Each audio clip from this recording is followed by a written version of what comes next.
know that like there are these pockets of time where I realize that like nothing matters, and I'm here to say that now. I say that like at home and every 2 days, but it doesn't matter. Like I could fling myself off this roof right now.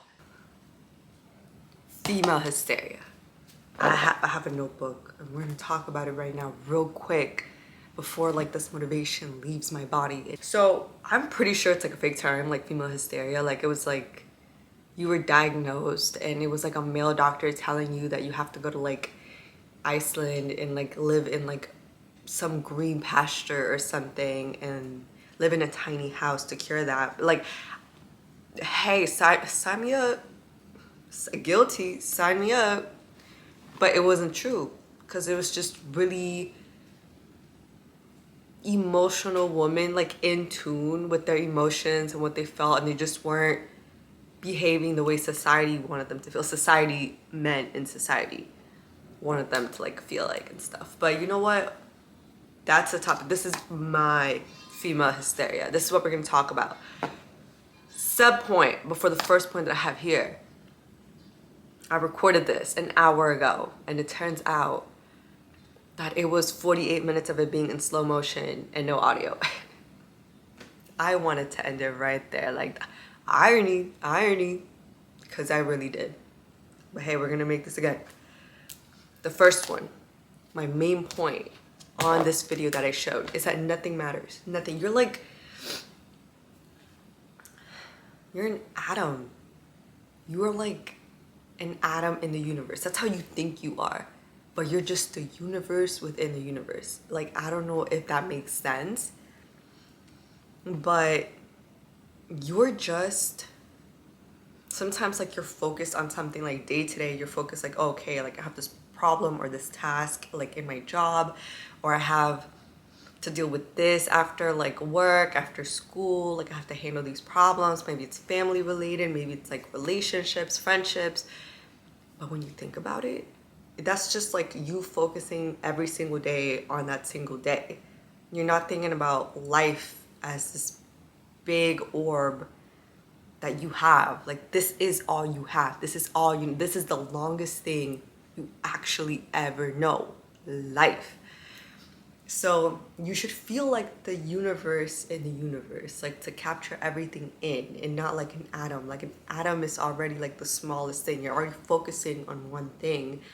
You're not able to like capture more things in, but the universe is vast and it's whole. I don't know if that makes sense, but I tell that to myself or like to like Omari, and I'm like, I feel like an atom right now when I should be the universe. Like, I kind of ingrained that into my head to try to help me, but now like whenever I do feel like kind of like down or sad, I'm like, okay, like it's very atom right now. It's very focused on this problem that I'm really stressing about, but is it worth stressing when you are the universe? I think that's what I mean, you know? You get what I'm saying? So it's like nothing matters. It really doesn't. At first, I didn't understand when people said that, because it's like what? Like, you tell me that like a couple months ago, a couple of years ago, and everything matters. Like everything, like from the way that I look, the way that I dress, like what I do, how I wake up, how I brush my teeth, like what I put out in the internet. Like, I used to be very serious on what I put out on me. Like, oh my God, this has to be perfect and it has to be centered, and like my art has to be perfect and it has to be this way and that way. But like, that's so much stress for what? Like, there could be one person watching my video, and I know there's at least one, because, or two or three, because I know at least my family watches this stuff, and that's all that I need. So like, why not go crazy? Why not be wild? Like, this is life. This is really all you could ever know. Like, when you step back again from being that atom and stepping back and experiencing everything as the universe. Like, I know it sounds really kooky and crazy, but like, really, like, actually do it. Like, actually do what I'm saying, and don't think about it as like, oh, me as a person. Think about it as in, I am here in this current moment, experiencing this part of my life, like in this stage. Like, girl, you could be doing anything and you can and you will. So like, even when life is sad and gloomy and like, I'm a very anxious person. It gets real bad. It gets real sad. Like, I do have like anxiety attacks. Like, I still do. I remember the first one that I had in middle school.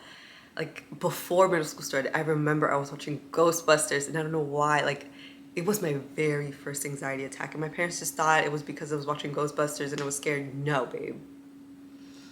It was because like, it was like this fear of like, dang, life is so scary. But like, yeah, that's what makes it good. I know it's hard to think about it that way because it's hard for me to think about it that way. But life is good. And when you're able to take that in at times, when I'm trying to take it in more, it makes the harder times a little bit more bearable. But yeah, like that's one part of female hysteria, that nothing matters. My female hysteria moment, which is this video, this moment right now, coming home from work and be like, you know what? Whoa, like surge of energy. Whoa, like I'm experiencing coming home from work, like a job that I want, like I cried about wanting to have. I'm glad I have it. And now I'm here and I'm living in a home that's heated and has water and I have food and I could get Uber Eats if I want to, and I might be doing that. And I ate 2 slices of chocolate cake that I made. Like, maybe life is good. And like, life is okay and life is normal and I can do something. Like, right now I could just go and have a glass of wine somewhere. It's whatever. You know what I'm saying? But that, yeah, that's one. Number 2. Oh wait, I already explained number 2. Adam and the universe. Remember that. Because if I say that, you know what I mean. Yeah. Third, we're gonna get real deep and serious. Rosemary Kennedy. She had a lobotomy because she was very outspoken. I remember reading about this or watching a video on this. She was very outspoken. She knew what she wanted. It wasn't even about like, yeah, she was fighting for rights and women everywhere, but it was like, she was like actually making waves. Like, she was causing like a commotion or something. And the Kennedys were like, we don't want to do that. It's not this era, babe, unfortunately. So then they lobotomized her. And then they actually messed her up because for the rest of her, like, and she got this very young. So for the rest of her life, she needed like nurses and doctors and like caretakers to care for her. Yeah, that's kind of messed up. Like, I know everyone was like, ooh, like, I'm gonna get lobotomized, blah, blah, blah. But like, I know that's just a joke, but like, that was insane. And because she was just so well spoken. So that's scary. Now, this goes directly into the next female hysteria point. And maybe none of this stuff is maybe like women hysteria. But again, this is my woman hysteria. Men are scary. The sub men are scary. Female hysteria, sub men are scary. Cause who did that to her? It was all the little males there. At the end of the day, 99%, 100%, like if you really think about it, 100% of the bad stuff and the evil stuff that happens, what's right behind it? If you really dig and you go under those onion layers, is what? A man. A man. A man is gonna ruin everything. Men are scary. I don't know how other families grew up, but I grew up knowing that it doesn't matter if it's like a really close friend, a family member, someone you've known for years. You never trust a man. And that's how me and Melanie grew up. That's how me and my sister grew up. And so we still have that to this day. There's like, oh, like you and a guy can never just be alone in the room. And like, of course, if that's your significant other, like hey, maybe you want that man in that room. But if it's like like a friend or something, like, hey, like keep the door open or make sure you don't have like your back turned against them, or maybe, be aware of what's going on and where the situation is going. So like growing up like that, it's very tense. Or it's the way that I think. I think like that. I think, oh, like my girlfriend is alone with this guy that she doesn't know in some room, or they're going somewhere. Or it's not like It's not like, ooh, like Sex in the City, like they're probably gonna have an adventure. No, babe. It's, what's that movie called? Taken movie. Okay, that's what's going on in my mind. Okay. Men start wars. We're gonna beeline there. Men start wars. I like, hey, maybe it's because I have that Duval education with me. Okay, couldn't make it into Roosevelt. Like, blanked out at the math section for that entrance exam, but like, I don't see a bunch of women start wars. Usually it's what? Men. Usually short. But you know what? That's no hate for short kings, but usually it's men. And then, okay, that starts there. Read deeper. It's usually a woman that stops the war. It's behind the scenes, and you never know. It's some woman out there stopping a war, and you don't know. Maybe that's not in the textbook. Maybe that's not there. Again, maybe it's my education. I don't care. If I made this up, it's okay, but I don't think so. Okay, because there's some lady out there who maybe pushed some other guy to end the war. Think about that. Okay, now we're gonna, I said B line, we're gonna C line, D line, somewhere else. Okay, I saw this video. It was like a slideshow. I don't know if you've seen it on like Instagram, and like I need to find it again. So if you know what the hell I'm talking about, send it to me, please, because I need to like research more on what they were saying, because it was so true. It was like this slideshow, and it was talking about how guys essentially need someone to take care of them. There was like a bunch of really good points. It was like insane. It was like a lot of information, and I was like at the gym during this time, so I was like, I don't know if I maybe sometimes I send it to myself just to like read later, but I don't think I did that. But there was this really powerful part, in my opinion, that was, it was talking about how it was talking about like brotherhood and like sisterhood, essentially. Like, again, female hysteria sub sisterhood. Like, when I'm with my friends, it's like whenever one of my friends like achieves something, like, oh, okay, like she's getting her degree, or she got that job, or like she's getting this house, she got a new apartment, she moved out, like, it's a lot for a woman. Maybe for a guy, like, he moves out, he lives on a mattress and he's okay. Maybe, hey, maybe a girl could do that too, but it's a big deal for my little inner circle. Okay, like, if anyone does anything, it's insane. And I feel like this, again, the word is surge of energy, of being proud and knowing that, hey, like, they deserve to be there. Like, no matter what, how they got there, they needed to be there in that place. They were supposed to succeed. They were always going to.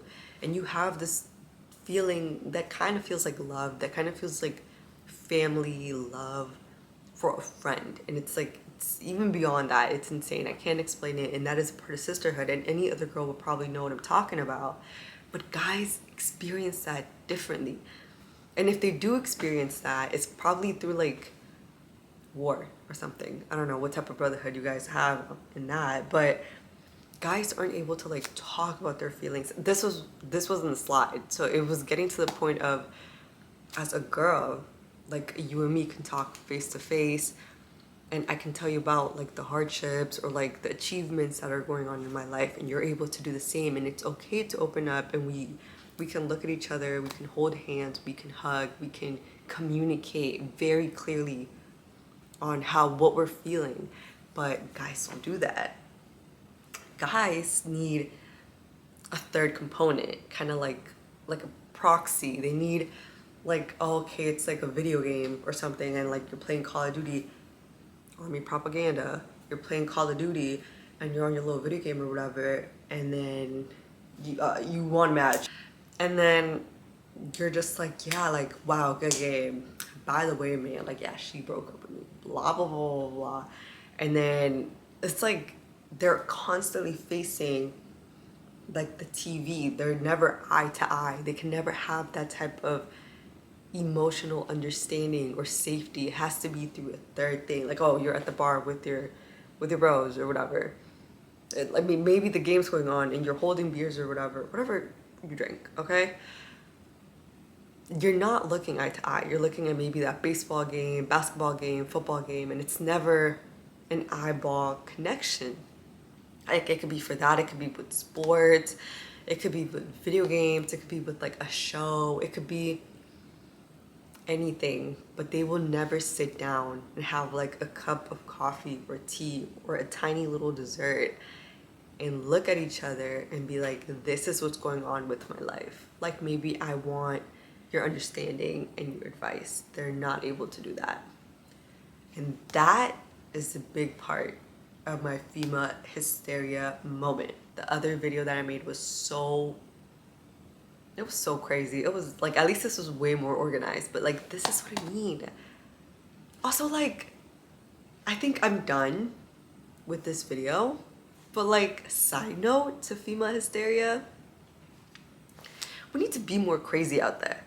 Like, we gotta stop taking everything seriously. I get, like, this is all talking points to me. I'm not giving everyone, I have no qualifications to give anyone advice because I'm like the biggest crybaby of all time. Not that that's bad. Again, wait, whoa, that's not bad. But like, that is who I am. I have to accept it. I cry all the time. I'm like, for happy things and for sad things and for angry things. But like, we just gotta be kooky and crazy. Like, what's going on with the world? Like, why should I be serious right now? Like, I'm trying really hard to like just do whatever. Because at the end of the day, like, I guess like as like a girl or a woman, like I do, like everyone else, whether you know it or you don't, you follow trends. And I do try to keep up with like what's going on, like fashion or pop culture wise, and I'd like in general, like, or like art, but it really is what you make of it. It really, like, I've just learned to, like, I am at that point where it's like you can make something so corny, but like maybe that's the point. Maybe the point is that it's corny. Maybe the point is that it's funny. It's not serious. Like, it's not supposed to be serious. Maybe it's pretty, and maybe it's funny, and maybe it's nasty, and maybe it's gross, and do whatever. And it doesn't even matter. But yeah, that is my video. I don't know if you heard that alarm going off, but that's not my alarm. But please catch me in the next video when I talk about my John F. Kennedy conspiracy theories that I was Googling when I was 8 or 9, and I already discovered everything by myself. Like, I was 9, I was eating grapes, and it was 12:30 at night, and I was watching every single video that was out there from other conspiracy theory heads.